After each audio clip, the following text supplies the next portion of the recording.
All right, Vaibhav, I guess we can start. ठीक है, okay, screen share कर देता हूँ।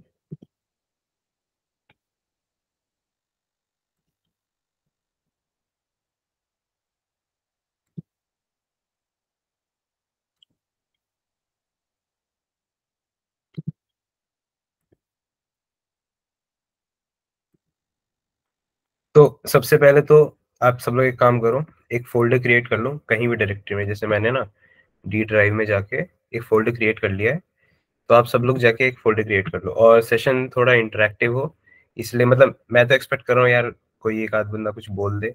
नहीं बोल सकते तो यार हैंड रेज वगैरह करते रहना बीच बीच में। ठीक है, तो जाके पहले एक फोल्डर क्रिएट कर लो, फिर उसके बाद थम्स अप देना।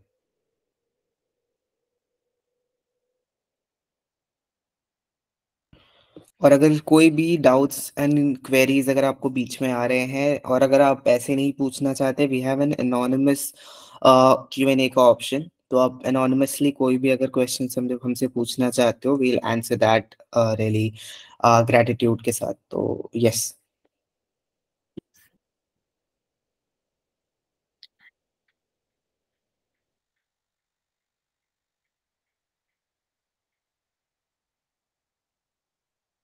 कूल, सिद्धार्थ ने कर लिया है। Done. Okay, done done, good. ठीक है, तो VS कोड अगर सबके उसमें इंस्टॉल्ड है तो ठीक है, नहीं है इंस्टॉल तो जाके VS कोड एक बार इंस्टॉल कर लेना, बहुत इजीली फर्स्ट लिंक में मिल जाएगा। ठीक है, और एक चीज ध्यान रखना, विजुअल स्टूडियो कोड करना है इंस्टॉल, विजुअल स्टूडियो इंस्टॉल नहीं करना है। मतलब ये चीज इंस्टॉल नहीं करनी है, ये मत करना, ये चीज करनी है, राइट। इंस्टॉल हो गया है तो उसके बाद यहाँ पे राइट क्लिक करना, जो भी फोल्डर होगा शो मोर ऑप्शंस में जाके ओपन विथ कोड कर देना। उससे होगा क्या, वो डायरेक्टरी जो है आपकी विजुअल स्टूडियो कोड में खुल जाएगी। ठीक है, ये कर लो एक बार।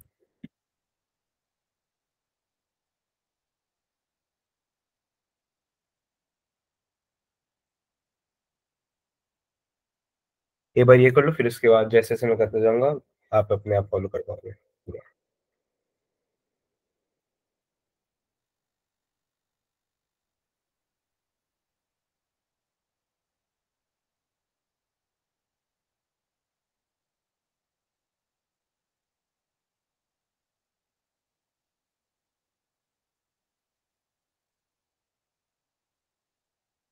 इसका ऑल्टरनेटिव ये भी है कि ऑब्वियसली फाइल में जाके ओपन फोल्डर करके उसी फोल्डर पे चले जाना, उससे भी ओपन हो जाएगा।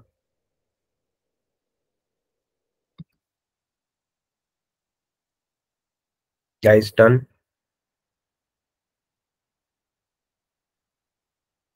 हो गया। हो गया, राइट। तो मैं थोड़ा जूम कर लेता हूँ, अब अच्छे से दिख रहा होगा। यहाँ पे अपन क्या करेंगे, एक नई फाइल क्रिएट करेंगे, home.html करके मान लो। ठीक है, ये जो सेशन मैं अभी फिलहाल वाला रख रहा हूँ ये कंप्लीटली प्रैक्टिकल रख रहा हूँ। मेरा एजेंडा क्या था कि मैं स्टार्टिंग में थोड़ा बहुत चीजें थ्योरी में समझाऊंगा। थ्योरी वैसे तो सुनने में बहुत बोरिंग लगती है, बट इस केस में नहीं होगी बोरिंग, बिकॉज जब तक डीप लेवल पे चीजें पता नहीं होंगी ना, तब तक फिर कर भी लोगे तो फिर आगे जाके चीजें नहीं समझ में आती। थियरी इसकी बहुत इंटरेस्टिंग है, ट्रस्ट मी। मैं फर्स्ट जब ऑनलाइन ऑफलाइन सेशन लूंगा बहुत इंटरेस्टिंग होगी, बट अभी के लिए हम क्या बोलते हैं, पूरा प्रैक्टिकल रख रहे हैं। यहाँ पे मैंने एक फाइल क्रिएट की है home.html, किसी भी नाम से कर सकते हैं, फिलहाल के लिए होम रखते हैं। ठीक है, तो मैं क्या करूंगा ना, ये फाइल जब मैंने यहाँ पे क्रिएट किया तो ऑब्वियसली यहाँ पे भी अपने आप क्रिएट हो ही जाएगी। इसको मैं क्या करूंगा, ओपन कर लूंगा ब्राउजर में, हो जा bro, why are T not.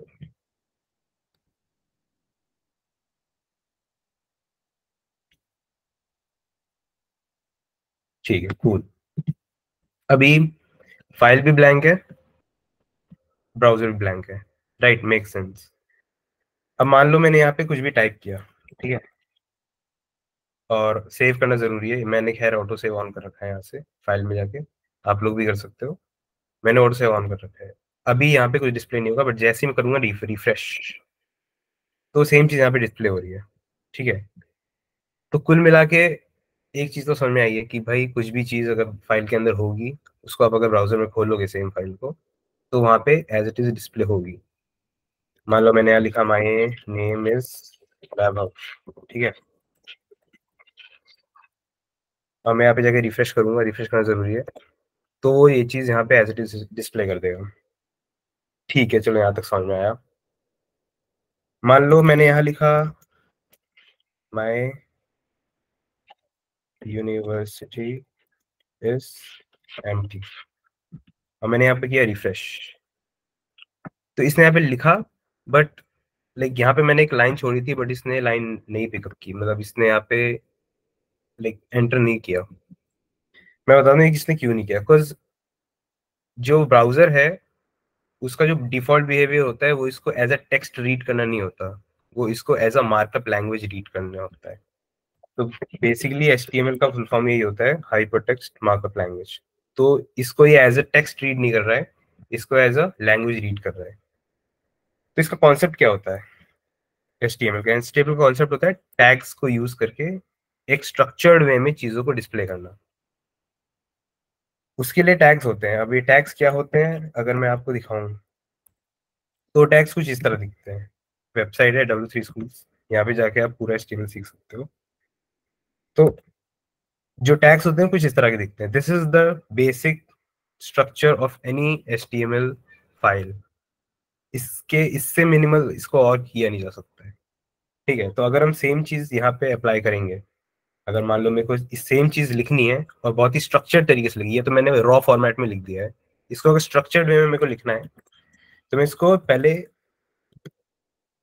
एक टैग ओपन करूंगा। व्हाट डज दिस मीन, ये हमारा HTML का पूरा जो भी कोड होता है इन दो टैग्स के अंदर होता है। इसके अंदर जो भी करेंगे वो करेंगे। इसके अंदर फिर आते हैं हेड करके एक टैग होता है। टैग्स वैसे दो तरह के होते हैं, एक होते हैं कि ओपन टैग होता है, क्लोज टैग। तो मोस्टली जो टैग होते हैं HTML में वो क्लोज होते हैं। फॉर एग्जांपल मान लो मैंने HTML लिखा है, अगर ये खुला है तो ये बंद भी होगा, इस टाइप का, ठीक है। कुछ होते हैं जो कि क्या बोलते हैं, ओपन टैग्स होते हैं। फॉर एग्जांपल ब्रेक टैग हो गया, ये ओपन टैग है, इसको क्लोज करने की जरूरत नहीं है, एक में काम चल जाता है। हेड का मतलब होता है कुछ कुछ ऐसे इंस्ट्रक्शंस जो कि साइट में डिस्प्ले नहीं होंगे, बट वो इंपॉर्टेंट होते हैं, उनको भी हम साइड रखते हैं हेड वाले में। मेन जो हमारा पूरा का पूरा कोड होता है, यहाँ से लेके यहाँ तक जितना भी व्हाइट स्पेस दिख रहा है, वहां पे जो भी चीजें डिस्प्ले होंगी वो होंगी बॉडी टैग। अब बॉडी टैग के अंदर कोई कोई भी चीज लिखोगे तो यहाँ पे डिस्प्ले होगी। अभी नहीं हो रही है, अब मैं रिफ्रेश करके दिखाता हूँ, कुछ भी डिस्प्ले नहीं होगा, बिकॉज इसके अंदर कुछ भी मैंने टेक्स्ट नहीं लिखा है, प्लेन टेक्स्ट कुछ भी नहीं लिखा है।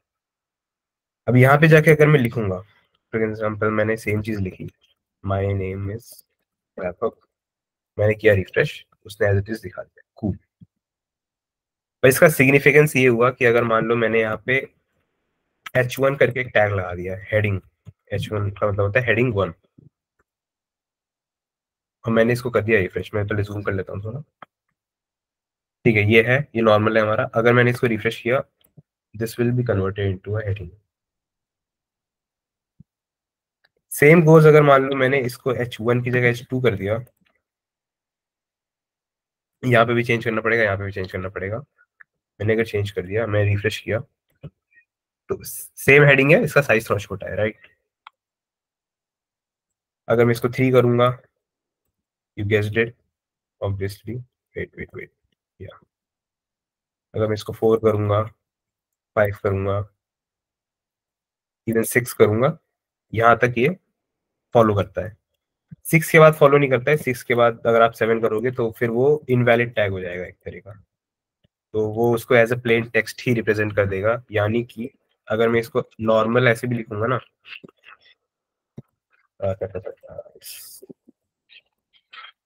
तो इन दोनों में सॉरी एक ब्रेक टैग लगा देते हैं, राइट। ब्रेक का काम होता है एक एंटर देना। तो अभी तक हमने क्या किया, हमने एक हेडिंग टैग यूज किया, सबसे बड़े वाला, उसको हम Vaibhav, हाँ sorry to interrupt. Chat में someone is saying to go a bit slow, so थोड़ा slow चल लो. हाँ हाँ, बिल्कुल बिल्कुल, ठीक है। तो अभी तक हमने कुल मिला के यही सीखा है। एक बार हेड टैग को हटा देते हैं, ठीक है। अभी तक कुल मिला के हमने एक फाइल बनाई है, उस फाइल के अंदर हमने कुछ कोड लिखा है, ठीक है। सबसे पहले एक HTML का टैग हमने ओपन किया, उसी टैग को ओपन करते टाइम क्लोज करना भी जरूरी होता है। ठीक है। वैसे एक बात बताऊं, अगर ये नहीं भी करोगे ना तो चलेगा। तो HTML है इतनी स्मार्ट कि टैग को क्लोज नहीं भी करोगे तो चलेगा, बट आगे जाके बग्स आते हैं, इसलिए इसको क्लोज करना जरूरी होता है। फिर उसके बाद हमने एक बॉडी का टैग खोला। बॉडी का मतलब होता है जितना भी वेब पेज जो आपको दिख रहा है ना, जो भी विजिबल होता है यहाँ से लेके यहाँ तक, बेसिकली यहाँ से लेके यहाँ तक, ये पूरा बॉडी के अंदर आना चाहिए। फिर हमने एक टैग खोला, बहुत ही छोटा सा एग्जांपल दिया मैंने हेडिंग टैग का। उसके अलग अलग लेवल्स होते हैं अकॉर्डिंग टू आपको जो भी प्रेफर्ड फॉन्ट साइज चाहिए होता है उसके लिए। एक हमने इनवैलिड टैग भी अप्लाई करने की कोशिश की। H7 कोई टैग एग्जिस्ट ही नहीं करते HTML लैंग्वेज में, बट हमने करने की कोशिश की। तो फिर उस समय पता ही चला कि अगर इनवैलिड टैग यूज करने की कोशिश करोगे तो HTML उसको डिस्कार्ड कर देगा, जो कि ये वाला है, आपको दिख भी रहा होगा। ठीक है। फिर उसके बाद चलो ठीक है, यहाँ तक तो हो गया। अब एक काम करते हैं, फालतू के टैग्स को हटा देते हैं और चलो एक रियल वेबसाइट बनाने की ट्राई करते हैं। ठीक है, मैं थोड़ा जूम आउट कर देता हूँ। मान लो मैं एक वेबसाइट बना रहा हूँ कोई सेलिब्रिटी के ऊपर। मान लो मैंने रोनाल्डो के ऊपर वेबसाइट बनाई है। ठीक है।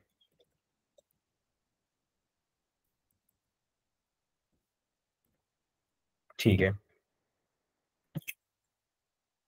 मैं इसके बारे में कुछ लिखना भी चाहता हूँ ऑब्वियसली, तो मैं पैराग्राफ यूज करूंगा। पैराग्राफ यूज करने के लिए P टैग होता है। अब आप कहोगे ये सारे टैग्स मेरे को याद कहाँ से होंगे? तो ये सारे टैग्स याद करने के लिए ऑब्वियसली ऑनलाइन आपको डॉक्यूमेंटेशन मिल जाएगी, जैसे मैंने बताया था। अगर आपको चाहिए तो W3 Schools HTML करके लिखोगे तो इस वेबसाइट के अंदर आपको सारे के सारे टैग जितने भी होते हैं, एलिमेंट्स, पैराग्राफ्स वगैरह, लिंक, इमेजेस, टेबल्स वगैरह क्रिएट करनी है तो उसका आपको कोड वगैरह यहीं से मिल जाएगा। मैं तो कह रहा हूँ ये सब चीजें खुद से करने की जरूरत भी नहीं है। You can just literally copy paste और प्रैक्टिस करते करते अपने आप आ जाएगा। अगेन सेइंग, इमेजेस वगैरह यूज करनी है। इमेजेस वगैरह यूज करने के लिए you can just copy this, paste it है। सोर्स चाहिए। सोर्स के लिए हमारे पास इस नाम की कोई इमेज एग्जिस्ट नहीं करती, तो सोर्स के लिए हम क्या करेंगे, जाएंगे, सर्च करो, just pick any image, for example जिससे any let's say this one, इस कॉपी इमेज एड्रेस, एंड अगर यहाँ पे पेस्ट करेंगे मैं आई एम नॉट श्योर कितना लंबा जाएगा, बट अगर इसको पेस्ट करेंगे एंड इफ यू रिफ्रेश तो इमेज यहाँ पे डिस्प्ले हो जाएगी ऑब्वियसली। तो इतना ही इजी होता है HTML। HTML is like the most basic thing ever. अगर मान लो यहाँ पे मेरे को पैराग्राफ चाहिए, P टैग, मैंने यहाँ पे कुछ भी लिखा, मान लो कुछ कॉपी कर लेते हैं इंटरनेट से इसके बारे में। मान लो मैंने यहाँ से लेके यहाँ तक इसके बारे में कॉपी किया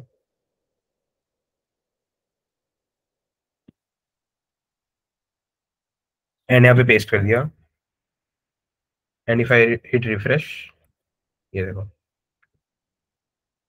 एज सिंपल एज दैट। चलो ठीक है, मान लो ये हो गया। एक सिंपल सा पेज तो हमने बना लिया, बहुत ही बेसिक सा। ठीक है। अभी यहाँ पे इसका जो टाइटल दिख रहा होगा, यहाँ पे ये वाला एरिया जो दिख रहा है, ये वाला एरिया, यहाँ पे home.html लिखा हुआ आ रहा है, यानी फाइल का नाम। मान लो इसको मान लो इसको चेंज करना है, तो हमने हेड टैग दिखाया था ना, हेड टैग, उसके अंदर अगर एक टाइटल करके टैग होता है, उसमें अगर मान लो लिख देंगे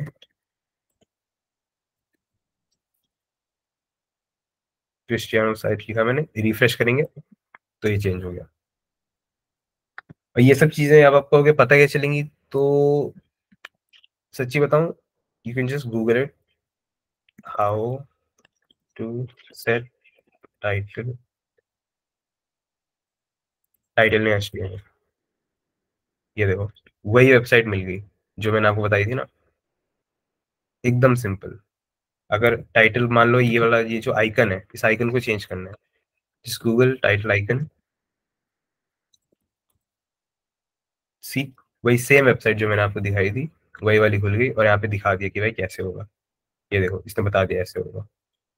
तो ये एक चीज है कि कोडिंग इसी तरह धीरे धीरे अपने आप जब एक्सप्लोर करते रहोगे, अपने आप एक्सप्लोर करते रहोगे तो अपने आप आ जाएगी। अब यहाँ पे एक मेन चीज, कॉन्सेप्ट जो वाली चीज है, वो मैं एक और चीज बताता हूँ कि वेबसाइट कभी भी एक पेज से तो बनती नहीं है, मल्टीपल पेजेस होते हैं ना। तो उसके लिए काम करते हैं, सबसे पहले जैसे ये भी है, इसमें अलग अलग लिंक्स है ना, अलग अलग पेजेस के लिए, सर्टिफिकेट्स के लिए अलग लिंक है, सर्विसेज के लिए अलग लिंक है। मैं एक बार ये बना के दिखाता हूँ ये कैसे बनाते हैं, फिर उसके बाद पूरा एक वेबसाइट एज अ होल दिखती कैसे है वो समझ में आ जाएगी। तो वापस जाते हैं, यहाँ पे मैं एक डिवीजन टैग खोलता हूँ। अब ये जो डिवीजन टैग है, ये जानना जरूरी है कौन सा टैग है, बहुत one of the most important tags में से है।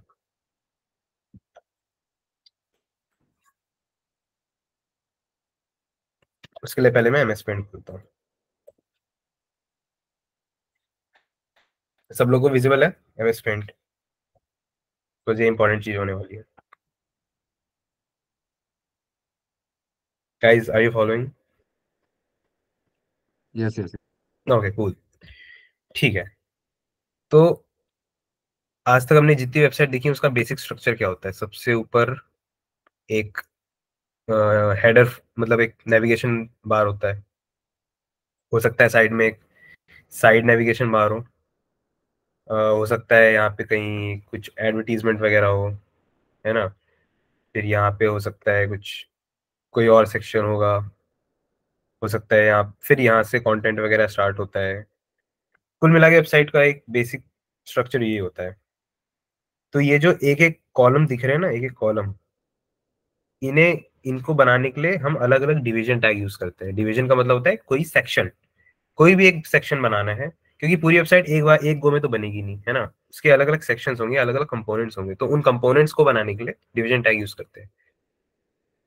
और ऐसा भी नहीं है कि ये पूरा एक ही बार में बन जाएगा, नहीं, इन डिवीजन के भी सब डिविजन होंगे। मान लो एक हेडर है, उसके अंदर, उस हेडर के अंदर हो सकता है यहाँ पे एक लोगो होगा, यहाँ पे हो सकता है एक सर्च बॉक्स होगा, यहाँ पे हो सकता है फिर प्रोफाइल वगैरह के कुछ लिंक्स होंगे या कुछ होंगे, है ना। मान लो मान लो अगर ये इतना बड़ा एडवर्टीजमेंट है, मान लो अगर ये बहुत बड़ा, अगर ये एडवर्टीजमेंट है, तो कोने में, इवन इवन कोने में जो क्रॉस का बटन होता है ना, हो सकता है वो भी कोई डिवीजन ही होगा, है ना। ये साइड बार के भी हो सकते हैं, दो सेक्शन होंगे, एक स्पॉन्सर्ड होगा एक नॉन स्पॉन्सर्ड होगा, ऐसा कैसे हो सकता है। इस कंटेंट का भी हो सकता है एक हेडिंग होगा, फिर एक सब हेडिंग होगा, तब जाके एक मेन कंटेंट वाला सेक्शन स्टार्ट होगा। तो डिवीजन का मेन काम यही होता है। तो मान लो अगर हम ऊपर एक हेडर बना रहे हैं ये वाला, तो हमने एक डिवीजन टैग ओपन किया, फिर उसके बाद हमने ए टैग होता है लिंक के लिए। मैं आगे बताता हूँ क्या होता है, पहले मैं लिख लेता हूँ, बस देख लो, फिर समझ में आएगा क्या है।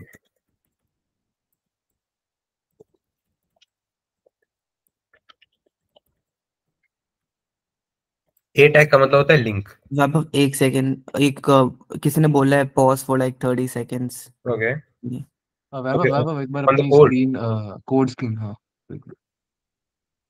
कोई भी डाउट हो, कहीं भी डाउट हो, बीच में इंटरप्ट कर देना। और इवन अगर लगे कि ये चीज करके दिखाना है, अगर कुछ पूछना है कि वैभव ये नहीं ये करके दिखाओ, यू कैन आस्क।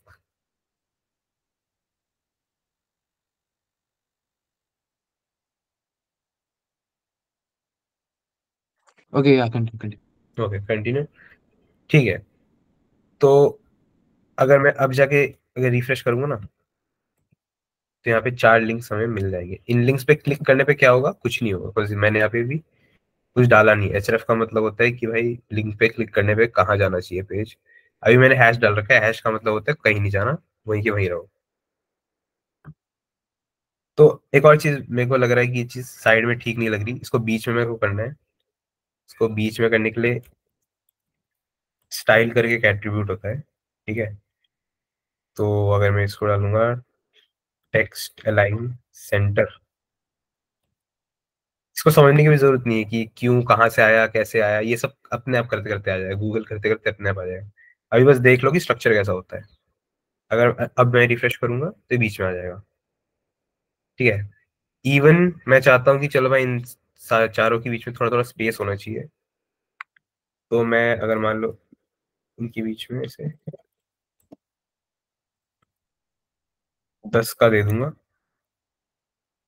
तो सबके बीच में गैप आ जाएगा।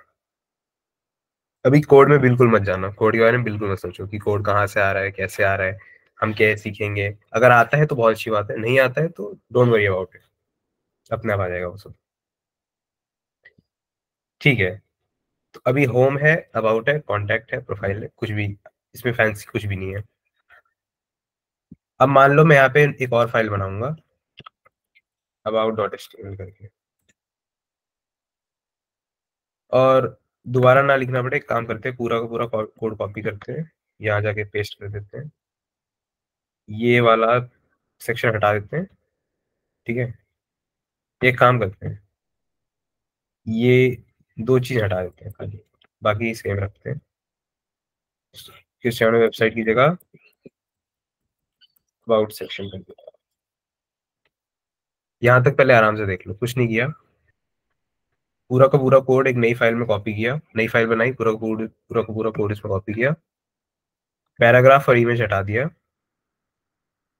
और हेडिंग चेंज कर दी। यहाँ तक क्लियर है? हाँ हाँ हाँ। हो गया। अब होम वाले में सेक्शन में जाओ, होम पेज में। ठीक है, home.html में यहाँ पे जो अबाउट था ना लिंक, उसको चेंज करके about.html कर दिया, बस। home.html में जो अबाउट का जो लिंक था, उसमें href जो एट्रीब्यूट था, इसे एट्रीब्यूट कहते हैं, उसकी वैल्यू हमने हैश से हटा के about.html कर दी।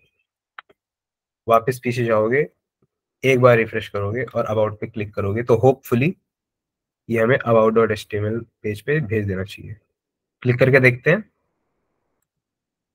सक्सेस, गुड, यही चाहिए था अपने को। ठीक है, यहाँ तक ठीक है। लेकिन अब होम पे क्लिक करें तो वापस पीछे नहीं जा रहा, तो उसके लिए क्या करना पड़ेगा, उसके लिए about.html में जाना पड़ेगा, और होम वाला जो लिंक है उसमें home.html करना पड़ेगा। बेसिकली हमें हर पेज को एक दूसरे से लिंक करना पड़ रहा है। ये बहुत ही हेक्टिक लग रहा होगा यार, हर पेज में हर उसको लिंक करना पड़ेगा, बट दैट इज बिकॉज अभी हम प्लेन HTML यूज कर रहे हैं, अभी हम मॉडर्न मॉडर्न चीजें यूज नहीं कर रहे हैं। जब हम मॉडर्न लाइब्रेरीज वगैरह, मॉडर्न लैंग्वेजेस यूज करेंगे, तो उनमें ये सब नहीं करना पड़ता। अभी फिलहाल पे करके देखते हैं, वापस रिफ्रेश करेंगे, होम पे क्लिक करेंगे, और ये होम पे वापस चली भी गई। कूल, अपने को यही चाहिए था, एग्जैक्ट फंक्शनैलिटी चाहिए थी, एग्जैक्ट फंक्शनैलिटी अपने को मिल गई। सी, मेक सेंस राइट? चलो यहाँ तक ठीक है। अब एक सेकेंड, मैं कोड पे एक सेकेंड 2 मिनट होल्ड करता हूँ।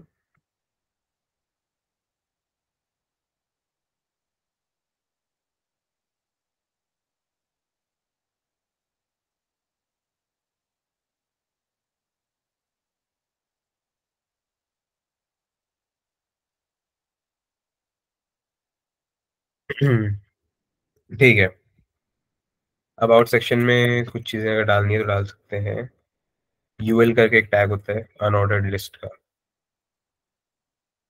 तो उसमें लिख सकते हैं अबाउट में कि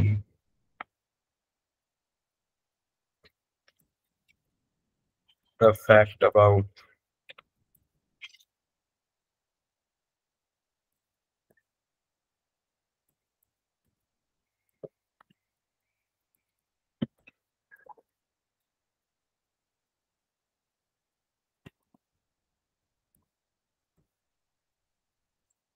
अबाउट में जाके अगर रिफ्रेश करेंगे तो वैसे एज इट इज दिखा देगा। इसमें एक बहुत ही डिटेल की बात जो है, वो मैं एक और चीज बता देता हूँ। हमने साइट का नाम home.html रखा था। जनरली हम क्या करते हैं, साइट का नाम index.html से स्टार्ट करते हैं। एक बहुत ही डिटेल, मतलब ध्यान रखने वाली चीज है। इसका फायदा क्या होगा मैं बताता हूँ। अभी हम इसको क्लोज कर देंगे, ठीक है। मैं वापस से इसमें जाऊंगा, दो फाइल थी हमारे पास, index dot HTML, about dot HTML. Index को मैंने ओपन किया,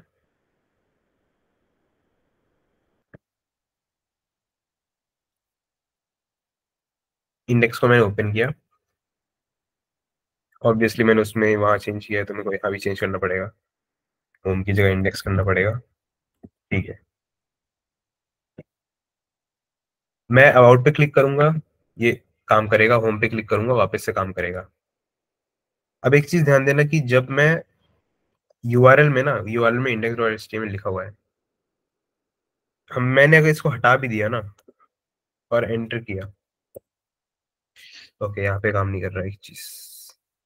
ओके सो बेसिकली इसका कॉन्सेप्ट क्या होता है, जैसे मान लो गूगल पे गए, गूगल पे ये मेरे को नहीं दिखा रहा कि स्लैश एचटीएमएल फाइल कौन सी यूज हुई है, ठीक है। जैसे मान लो मैंने सर्च किया कुछ भी, मान लो मैंने ट्री सर्च किया, तो यहाँ पे मेरे को दिखा रहा है स्लैश सर्च, यानी सर्च नाम से एक यूआरएल है जिसको ये ओपन कर रहा है। बट अगर मैं google.com पे जाऊंगा तो ये एज एज एज सच मेरे को कुछ नहीं दिखा रहा, होम डैशबोर्ड इंडेक्स कुछ भी नहीं दिखा रहा। तो इस फंक्शनैलिटी को क्या बोलते हैं, को यूज करने के लिए हम लोग हमेशा जो एंट्री पॉइंट होता है किसी वेबसाइट का, वो इंडेक्स डॉट एचटीएमएल से रखते हैं, ताकि जो जहाँ पे भी हम इसको वेबसाइट को होस्ट करेंगे उसको पता रहेगा कि वेबसाइट की एंट्री पॉइंट कहाँ से हो रही है, जस्ट टू शो कि भाई एंट्री कहाँ से हो रही है वेबसाइट की। उसके लिए हम हमेशा इंडेक्स डॉट एचटीएमएल यूज करते हैं, ठीक है। ये डिटेल, ये ध्यान रखने वाली चीज है, ठीक है। यहाँ तक हो गया। कुछ टूल्स होते हैं यूज करने के लिए वेबसाइट को फर्दर बनाने के लिए, वो मैं बता देता हूँ। अगर हम राइट क्लिक करेंगे ना, जैसे मैंने डिव के बारे में बताया था, डिव टैग। अब मान लो इसमें कोई कोई प्रॉब्लम आ रही है, ठीक है, कुछ चीज दिक्कत आ रही है जो कि हमें पता नहीं क्यों आ रही है, तो उस चीज को देखने के लिए अगर आप साइड पे से राइट क्लिक करोगे ना, तो एक ऑप्शन आएगा लास्ट में इंस्पेक्ट का। ये भाई ओपन करके देखो और फिर मेरे को बताओ ओपन हो रहा है कि नहीं। हो सकता है आपका राइट साइड में ओपन हो, लेफ्ट साइड में ओपन हो, यहाँ पे जाके चेंज कर सकते हैं कि कहाँ पे ओपन कराना है इसको। आपका ऐसे ओपन हो रहा होगा, इसको नीचे कर दोगे तो नीचे ओपन होगा। आई प्रेफर नीचे ओपन हो।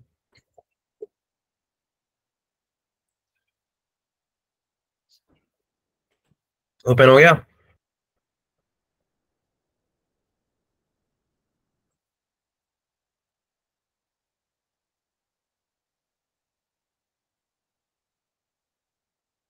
हेलो, हो गया, यस। कूल, ठीक है। तो अब इसमें क्या कर सकते हैं, एक एक जो कंपोनेंट है ना, एक एक कंपोनेंट देखो, ये जो ऑरेंज दिखा रहा है, ये दिखा रहा है कि कितना स्पेस है दो कंपोनेंट के बीच में। और ये जो ब्लू ब्लू दिखा रहा है वो एक्चुअल कंटेंट है, एक्चुअल कोई भी एलिमेंट है। H1 दिखाया था ना मैंने, ये देखो नीचे लिखा हुआ है H1 यहाँ पे। इसकी प्रॉपर्टीज भी दिखा रहा है कि कलर कौन सा है, फॉन्ट कौन सा है, इवन मार्जिन कौन सा है। उनको चेंज करना है तो इसी पे क्लिक करो और यहीं पे चेंज कर सकते हैं, ठीक है। मान लो इसका फॉन्ट साइज मेरे को चेंज करना है, बढ़ाना है घटाना है, तो ये इस साइड कोने में दिख रहा होगा यहाँ पे, ये यहाँ पे, यहाँ पे दिख रहा होगा, इसको चेंज कर देंगे तो यहीं से चेंज हो जाएगा, बट अभी हम करेंगे नहीं।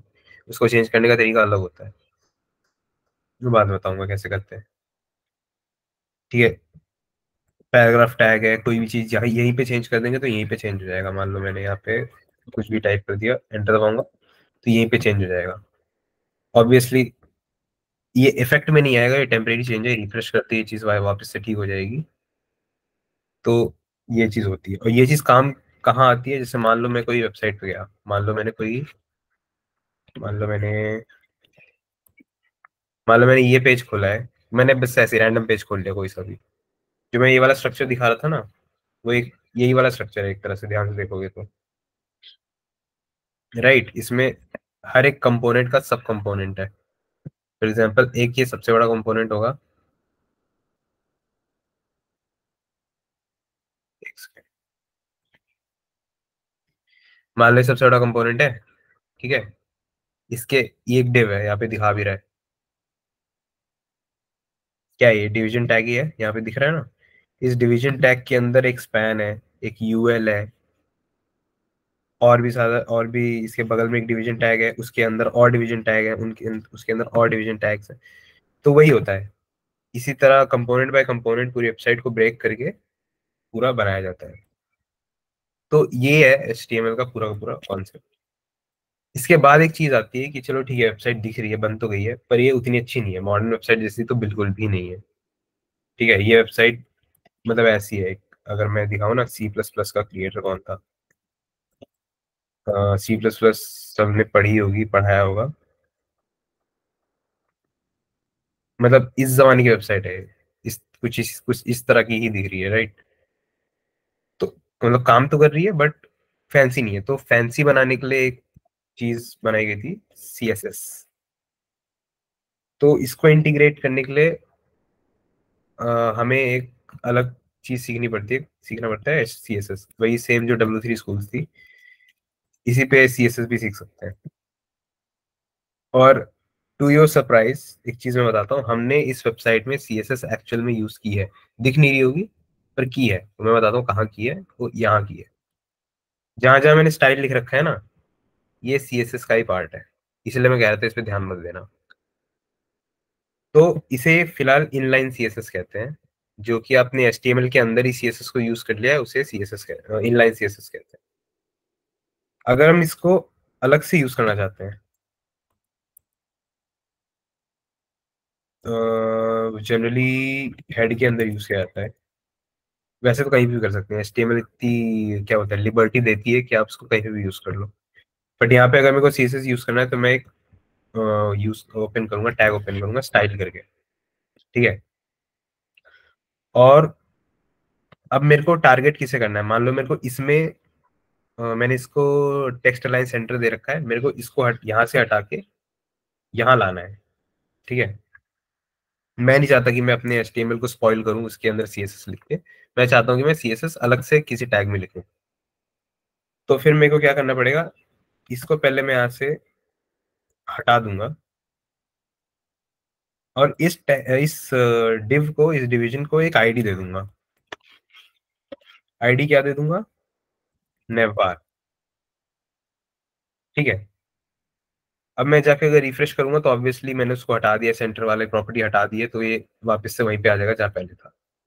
लेकिन इस आईडी को मैं यूज करूंगा, यहाँ से मैं कॉपी करूंगा, यहाँ पे लिखूंगा हैश, और यहाँ पे वो आईडी करूंगा पेस्ट, और यहाँ पे एक दो ब्रैकेट्स ओपन करके मैं वही प्रॉपर्टी यहाँ पे डाल दूंगा, टेक्स्ट अलाइन सेंटर। ध्यान देना वहां पे पहले, यहाँ पे कैसे था, यहाँ पे था स्टाइल टेक्स्ट अलाइन सेंटर, ऐसे था। यही एग्जैक्ट सेम चीज मैंने यहाँ पे कॉपी पेस्ट करी है, ठीक है। कुछ भी ज्यादा चेंज नहीं किया है। क्या ये चीज वर्क करेगी, देखते हैं, रिफ्रेश करके देखते हैं, करेगी। इसका फायदा क्या हुआ, इसका फायदा ये हुआ कि मान लो मेरे को कल को दो तीन और भी वो डालने पड़ गए, तो मेरे को कुछ नहीं करना, मेरे को बस इनके आईडी चेंज कर देने,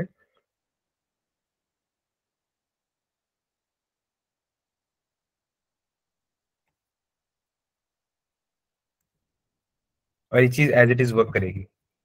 बार बार HTML को अंदर से जाके स्पॉइल करने की जरूरत नहीं पड़ेगी, ठीक है। तो ये कॉन्सेप्ट होता है CSS का। एक और चीज है, मान लो आईडी नहीं मेरे को, मान लो चलो ठीक है, अलग इसमें दिखाता हूँ। अब स्टाइल इसमें भी यूज कर रखा है, तो मेरा मन कर रहा है कि मैं इसको भी स्टाइल टैग के अंदर ही इंक्लूड करा देता हूँ, यहाँ से हटा देता हूँ, क्योंकि सब में एक ही चीज यूज हो रही है, ठीक है। प्रोग्रामिंग का एक कोर कॉन्सेप्ट ये होता है कि आप बार बार चीजों को रिपीट ना करो। यहाँ पे चीजें रिपीट हो रही है, मैं चाहता हूँ चीजें एक बार में हो जाए, बार बार रिपीट ना करनी पड़े। तो मैं मार्जिन 10 इसको भी कट करूंगा यहाँ से। यहाँ पे एक और क्या बोलते हैं, यहाँ पे इस बार मैं हैश नहीं, इस बार मैं डॉट यूज करूंगा। और मैं क्यों डॉट यूज करूंगा मैं भी आपको बताता हूँ। यहाँ पे मैं लिख दूंगा, यहाँ पे लिख देते हैं लिंक, वही ब्रैकेट ओपन करूंगा, और यहाँ पे कर दूंगा पेस्ट। ठीक है, और यहाँ से इन सब में से स्टाइल हटा लो।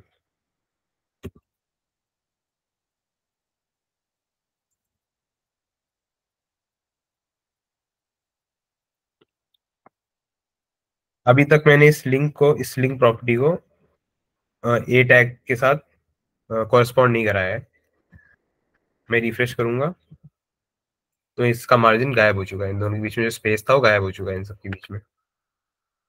अब मैं क्या करूंगा, मैं बताता हूँ इस हैश में इस डॉट में अंतर क्या है। हैश तो चलो ठीक है, मैंने आईडी नेवर बनाई और हैश के साथ मैंने लिंक कर दिया, तो इसको पता चल गया कि भाई इस प्रॉपर्टी को इस डिवीजन टैग के साथ हमें कॉरेस्पॉन्ड कराना है। मैं इसमें आईडी यूज नहीं कर सकता, दिक्कत वाली बात ये है। बिकॉज अगर मेरे को मान लो सारे लिंक में, सारे ए टैग्स के अंदर सेम प्रॉपर्टी को रिपीट कराना है तो मैं आईडी यूज नहीं कर सकता, बिकॉज आईडी हमेशा यूनिक होती है, ये चीज ध्यान रखना। मतलब मान लो मैंने अगर यहाँ पे आईडी लिख दी nev1, तो मैं यहाँ ऐसे नहीं लिख सकता आईडी nev1, नहीं, इसको nev2 होना पड़ेगा, nev3 होना पड़ेगा, 4 होना पड़ेगा, कुछ और होना पड़ेगा, nev1 नहीं हो सकता। थियोरेटिकली देखा जाए लिख तो सकते हैं, बट फिर वो चीजें वैसे वर्क नहीं करेंगी जैसे वर्क होनी चाहिए। तो अगर मान लो मैं चाहता हूँ कि सब में एक ही चीज, सब में मैं एक ही प्रॉपर्टी यूज करूँ, मान लो लिंक वाली प्रॉपर्टी में यूज करूँ, ठीक है, तो मैं आईडी ना यूज करके क्लास यूज करूंगा। दोनों काम एक ही तरीके से करते हैं, पर दोनों का मीनिंग अलग होता है। आईडी यूनिक होती है, क्लास मल्टीपल उसके लिए होता है। ठीक है, तो मान लो मैंने इस सब में लिंक यूज कर दिया, गायब हो गया, ठीक है। जो मैं यहाँ पे इतना लंबा लिख रहा था style is equals to margin 10, उसको मैंने हटा दिया, चारों में ना लिख के मैंने क्लास डाल दी लिंक नाम से, और मैंने एक स्टाइल टैग के अंदर लिंक नाम से एक प्रॉपर्टी क्रिएट कर दी, जिसमें मैंने एक बार मार्जिन 10 लिख दिया। अब ये बार बार चारों में रेप्लिकेट हो जाएगा, और जब मैं यहाँ पे करूंगा रिफ्रेश तो हमारी पुरानी प्रॉपर्टी वापस आ जाएगी। इसका फायदा ये हुआ कि मान लो मेरे को और भी चीजें डालनी है, मान लो मेरे को कलर इसका ग्रीन करना है, और मैं आ जाके करूंगा रिफ्रेश तो चारों में कलर एक साथ ग्रीन हो जाएगा। मान लो मेरे को इनको बोल्ड करना है, या फिर इनका मान लो, चलो ठीक है बोल्ड करके देखते हैं, फॉन्ट वेट मेरे को बोल्ड करना है, तो चारों में एक साथ बोल्ड हो जाएंगे। मेरे को इनको अपर केस में लाना है, ठीक है, टेक्स्ट ट्रांसफॉर्म करके होता है अपर केस, मैं रिफ्रेश करूंगा सारे अपर केस में हो जाएंगे। तो ये बहुत ही लिबर्टी मिल जाती है चीजों को एक एक साथ स्टाइल करने की। अब प्रॉब्लम ये है कि कितना ही स्टाइल करेंगे। ये तो चलो फिर भी बहुत छोटी सी स्टाइलिंग की है मैंने, पूरी की पूरी फैंसी वेबसाइट बनानी है इंस्टाग्राम जैसी या फिर यूट्यूब जैसी, इतनी फैंसी वेबसाइट बनानी है, तो इनको यहाँ पे नहीं रखा जा सकता। मान लो मतलब हजारों लाइन की अगर मान लो स्टाइलिंग करनी है, तो HTML को और CSS को एक ही फाइल में रखना ठीक नहीं होगा। तो उसके लिए करते क्या है कि एक अलग से, मान लो मैंने यहाँ पे एक अलग से फाइल बना ली, style.css करके, सेम फोल्डर था, दो फाइल थी अब तीन हो चुकी हैं, दो HTML की हैं और एक CSS की, सेम फोल्डर। अब मैं क्या करूंगा, style.css बनाई, इस पूरे स्टाइल टैग के अंदर, स्टाइल टैग को कॉपी नहीं करेंगे, बस स्टाइल टैग के अंदर जितना भी कोड था उसको करो कट, और style.css के अंदर कर दो पेस्ट, और स्टाइल टैग को हटा दो जब इसकी है नहीं जरूरत। रिफ्रेश करेंगे सारी स्टाइलिंग गायब हो जाएगी, जितनी भी हमने नेविगेशन बार में स्टाइलिंग की थी वो सब गायब हो चुकी है। अब इसको लिंक कैसे करना है, तो चलो एक काम करते हैं, गूगल ही कर लेते हैं। मैं दिखा, मेरे को भी नहीं आता सही बताऊं तो कैसे लिंक करना है। तो how to link CSS to HTML, ये आ गया, और इसने कहाँ गया कहाँ गया कहाँ गया, ये रहा। ढूंढना पड़ेगा, खुद ढूंढना पड़ेगा। पहले इसने तीन तरीके बताए, जो तरीके मैंने बताए थे। पहले इसने इनलाइन वाले बताए कि आप HTML के अंदर ही इंजेक्ट कर दो, फिर इसने बताया कि नहीं भाई नहीं, एक स्टाइल टैग के अंदर भी यूज किया जा सकता है ना। फिर इसने बताया कि नहीं, अलग से एक शीट यूज कर लो, अलग से एक फाइल यूज कर लो style dot C S S करके। तो इसको कॉपी करो यहाँ से यहाँ तक, यहाँ कर दो पेस्ट। ध्यान देना कि फाइल नेम चेंज सेम होना चाहिए। मैंने स्टाइल लिख रखा है, स्टाइल्स लिख रखा है, तो मैं एस को हटा देता हूँ। ठीक है, अब मैं अगर जाके ओरिजिनल्स पे रिफ्रेश करूंगा, सी वापस आ गया। As simple as that. इस कुछ नहीं, इससे ज्यादा फैंसी है ही नहीं। तो बेसिक जो कॉन्सेप्ट था, अभी तक मैंने क्या बताया? अभी तक मैंने HTML का इंट्रोडक्शन दिया है, खत्म ही हो गया। HTML में इससे ज्यादा होता नहीं है, इससे ज्यादा सीखना है मैंने बता दिया। क्या बोलते हैं, कहाँ गया, ये रहा ना, पूरी की पूरी डॉक्यूमेंटेशन यहीं पे दे रखी है, वो आप सीख सकते हो। और भी क्या बोलते हैं, फर्दर एडवांस कॉन्सेप्ट है, पर वहां तक जाने की जरूरत नहीं है। फॉर एग्जाम्पल रिस्पॉन्सिवनेस वगैरह, ये सब चीजें अभी के लिए ठीक नहीं होंगी सीखनी। अभी के लिए जस्ट वेबसाइट काम कैसे करती है उतना समझो, बाकी अपने आप चीजें आ जाएंगी। जैसे मान लो इमोजीज वगैरह यूज करने हैं, आइकन्स वगैरह यूज करने, सिंबल्स वगैरह यूज करने, तो सब यहाँ से सीख सकते हैं। ठीक है, ये तो हुआ एक बहुत ही छोटा पार्ट वेब डेवलपमेंट का, जो कि मैंने भी बताया है। ये बहुत ही बेसिक सी चीज़ है, और अभी मैं इतनी ही रखना चाहता हूँ। बस मेरा जो गोल था बेसिक समझाने का, कि सर्वर्स वगैरह कैसे होते हैं, ये सब चीज़ें, कि एक्चुअल में वेबसाइट काम कैसे करती है। ठीक है, अगर गूगल करोगे हाउ डज वेबसाइट वर्क, तो ये कॉन्सेप्ट, ये एक्चुअल में सीखना जरूरी है, मैं सही बताऊँ तो। जैसे मान लो ये है कि आपका एक ब्राउजर है, वहां से रिक्वेस्ट जाती है एक सर्वर पे, और वहां से रिस्पॉन्स आता है। इसके बीच में क्या होता है ना, ये सीखना बहुत जरूरी है। और ये चीज सीखने के लिए ऐसे ऑनलाइन नहीं सिखा सकता मैं, इसके लिए आई थिंक एक व्हाइट बोर्ड चाहिए ही होगा। कुछ एक पेन पेपर आपके पास होना चाहिए, तब जाके आपको अच्छे से समझ में आएगा कि चीजें काम कैसे करती है। ठीक है, IP एड्रेस वगैरह कैसे काम करते हैं, ये सब चीजें लिंक कैसे होती हैं। अब मैंने बना तो लिए वेबसाइट, इस फोल्डर में है तो, बट इसका कोई सिग्निफिकेंस नहीं है जब तक मैं इसको कहीं डालूंगा नहीं, है ना। तो वो सब चीजें सिखाने के लिए 1-on-1 इंटरेक्शन होना जरूरी है। तो फिर खैर मैं तो वही लुकअप कर रहा हूँ कि अपन नेक्स्ट टाइम कब मिलेंगे। आई थिंक मंडे को, या जब भी देखते हैं, आई थिंक वेंसडे तक हो जाएगा मेरे ख्याल से, वेब डेवलपमेंट का पहला मंडे ट्यूसडे वेंसडे किसी एक दिन होगा, हाँ। बस हाँ schedule will release very soon. हाँ हाँ, वही वही कर लेंगे। और ये बहुत ही, चलो ठीक, ये तो हो गया। अब इसके पीछे एक बैकएंड होता है। अगर मैं आपको बैकएंड दिखाऊंगा, बैकएंड डेवलपमेंट कैसे होती है, वो तो बहुत ही अलग लेवल पे होती है। मतलब जस्ट टू शो यू, मतलब मैं डरा नहीं रहा हूँ, बस दिखा रहा हूँ रियल वर्ल्ड पे कैसे सर्वर चालू होता है। तो सर्वर ऐसे चालू होता है, तो फिर एक बार देख ही लो कैसे होता है। खैर ये जावा है, जावा तो बहुत ज्यादा वो होती है। तो ये सब चीजें आनी जरूरी होती हैं, ये सब चीजें और अपने आप आ जाती हैं, इसमें कोई डरने की बात नहीं है। एक बार कॉन्सेप्ट क्लियर हो जाता है तो ये सब चीजें अपने आप आती जाती हैं, आती जाती हैं ओवर द ईयर्स, और ओवर द ईयर्स ही होती हैं चीजें। जैसे एक बार में तो कुछ समझ में नहीं आता, बट एक जो डायरेक्शन होता है ना, वो GDSC से बहुत आराम से मिल जाएगा। डायरेक्शन देने के लिए मैं हूँ यहाँ पे। तो खैर यही होता है। ठीक है, तो this is how a server starts. तो ये बंद करता हूँ इसको। ठीक है, तो आई थिंक इतना ही है फिलहाल, आज के लिए इतना ही कंक्लूड करते हैं। HTML बता दिया मैंने क्या होता है, CSS बता दिया, जावास्क्रिप्ट करके एक चीज होती है, इस पे मैं बहुत अच्छे से सेशन लूंगा एक दिन। ठीक है, इसके लिए प्रॉपर 1 घंटा 1.5 घंटा बैठ के दिखाऊंगा। ऑब्वियसली ये भी यहीं से सीख सकते हैं, बट इसमें है चीजें, इसमें सीखने वाली चीजें हैं। This is a proper programming language, this is not something जो कि सिर्फ टैग्स में खत्म हो जाए। दिस इज समथिंग जो कि इंसान सीखता रहेगा, कभी खत्म नहीं होगा। और जावास्क्रिप्ट का मैं अभी बताता हूँ मेन काम क्या होता है। चलो ठीक है, मान लो मैंने वैसे कुछ चीजें अभी नहीं बताई। जैसे मान लो मेरे को एक सर्च बार चाहिए, तो इनपुट टैग करके एक चीज होती है जिससे आप सर्च कर सकते हो। ठीक है, मैं रिफ्रेश करूंगा, ये देखो यहाँ पे सर्च करने के लिए आ गया। जूम करके दिखा देता हूँ। मान लो मैंने टेक्स्ट की जगह सर्च डाल दिया, इनपुट टाइप सर्च। अब तो और ज्यादा स्पेसिफिक सर्च बार आ जाएगा कि यहाँ पे क्रॉस का बटन भी आ जाएगा हमारे पास। ठीक है, मान लो मेरे को कलर इनपुट चाहिए, मैं रिफ्रेश करूंगा तो कलर इनपुट के लिए आ जाएंगे।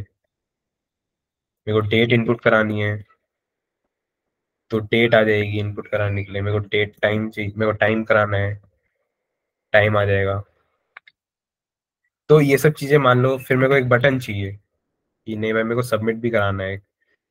तो अगर मैं इनपुट टाइप बटन करूंगा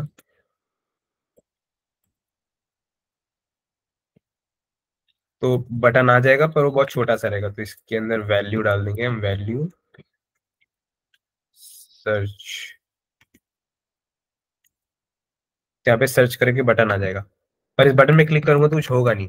तो to make this button workable, clickable, उसके लिए हमें जावास्क्रिप्ट जैसी लैंग्वेजेस चाहिए, स्क्रिप्टिंग लैंग्वेज चाहिए जो कि इसको वर्क करा सके।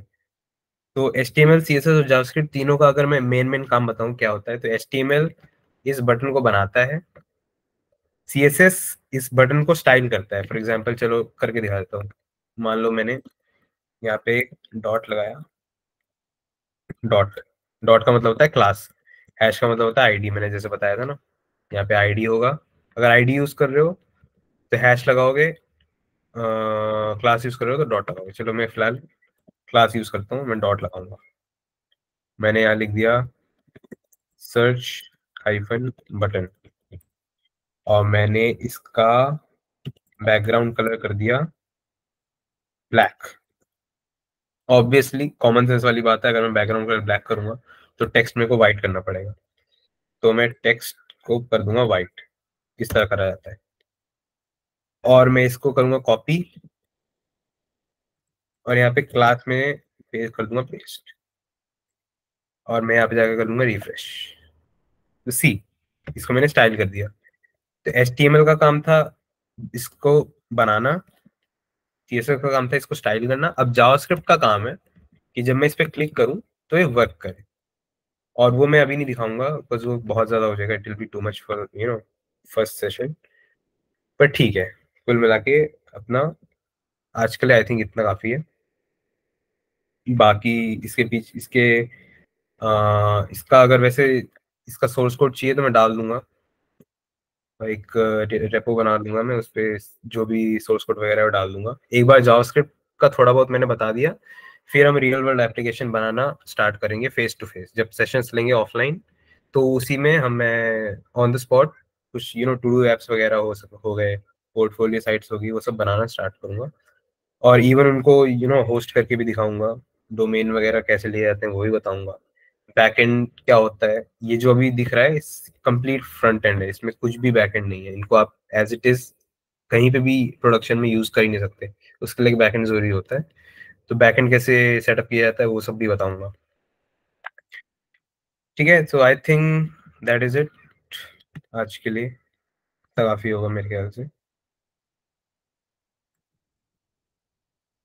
ठीक है, कोई क्वेश्चन, मतलब क्वेश्चंस तो खैर मैंने बोले थे बीच में होंगे तो पूछ लेना, बट क्या बोलते हैं, मतलब कोई डाउट की प्रोसीजर में कुछ, कोई भी दिक्कत तो आप पूछ सकते हो।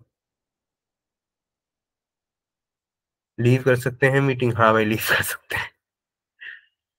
हाँ, कोई डाउट है तो पूछ लो, बाकी yes you guys can leave. Thanks, thank you so much भाई। अभी कोई बात नहीं, अभी ऑफलाइन मिलेंगे तो फिर तो और मजा आएगा। ठीक है Vishesh, I think we can conclude. All right then. Thank you guys. Thank you for joining. I'll stop the recording here. फिर कब मिल रहे हैं?